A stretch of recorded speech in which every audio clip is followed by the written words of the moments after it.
duit raya anak habis dalam seminggu atau boleh jadi puluhan ribu bila anak berumur 18 tahun nanti. Nampak macam tak logik kan?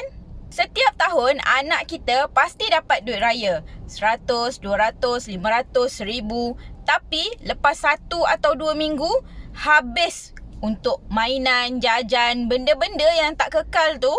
Kita ingat ini semua perkara kecil je, tapi sebenarnya kita sedang melepaskan satu peluang yang besar. Bayangkan kalau setiap tahun duit raya tu kita tukar jadi gram emas. Contoh, RM1,000 hari ini dapat emas sekitar 1 gram lebih. Nampak macam sikit kan?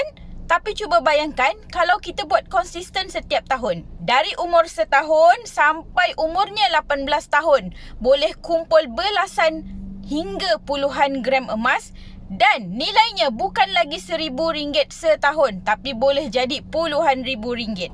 Dan yang paling penting, duit itu tak bocor macam simpan cash.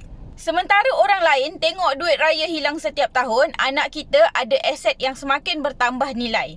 Tahun ni nak ulang perkara yang sama atau nak mula bina dana pendidikan anak-anak dari sekarang?